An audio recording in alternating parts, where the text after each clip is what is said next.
نحمده ونصلي على رسوله الكريم اما بعد فاعوذ باللہ من الشیطان الرجیم بسم اللہ الرحمن الرحیم۔ امید کرتا ہوں آپ سب خیریت سے ہوں گے۔ اللہ تعالیٰ آپ سب کو خیریت اور عافیت سے رکھے۔ اللہ تعالیٰ سے دعا ہوں کہ اللہ تعالیٰ آپ کی اور میری تمام جائز حاجات کو پورا فرمائے۔ ویڈیو کا ٹائٹل اور تھمبنیل آپ لوگوں نے پڑھ لیا ہوگا، دیکھ لیا ہوگا کہ آج کی ویڈیو کس بارے میں ہے۔ ویڈیو کو شروع کرنے سے پہلے آپ سب سے گزارش ہے کہ جس نے ابھی تک میرے چینل کو سبسکرائب نہیں کیا پلیز میرے چینل کو سبسکرائب کر دیں اگر دل کرے تو، اور بیل آئیکن کے بٹن کو بھی ساتھ پریس کر دیں تاکہ ہر آنے والی ویڈیو آپ تک پہنچ سکیں اور آپ اس سے کچھ نہ کچھ فائدہ اٹھا سکیں۔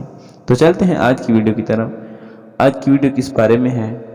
آج کی ویڈیو اس بارے میں ہے کہ بیعت کرنا کیسا ہے، سنت ہے، فرض ہے یا واجب ہے، اور بیعت کی حقیقت کیا ہے۔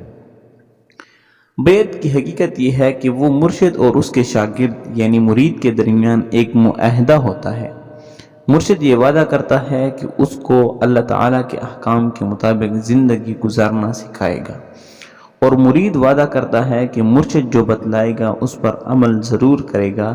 یہ بیعت فرض واجب تو نہیں ہے، اس کے بغیر بھی مرشد کی رہنمائی میں اصلاح نفس کا مقصد حاصل ہو سکتا ہے، لیکن بیعت چونکہ رسول صلی اللہ علیہ وسلم اور صحابہ کرام رضوان اللہ علیہم اجمعین کی سنت ہے، اور معاہدے کی وجہ سے فریقین یعنی مرشد اور مرید کو اپنی ذمہ داری کا احساس بھی قوی رہتا ہے۔ اس لیے بیعت سے اس مقصد کے حصول میں بہت برکت اور آسانی ہو جاتی ہے۔ تو اللہ تعالیٰ سے دعا ہے کہ اللہ تعالیٰ ہمیں صحیح مرشد رکھنے کی توفیق عطا فرمائے اور صحیح مرشد سے بیعت کرنے کی توفیق عطا فرمائے، اور اللہ تعالیٰ ہمیں اپنے احکام اور اپنے پیارے نبی کی سنتوں پر عمل کرنے کی توفیق عطا فرمائے۔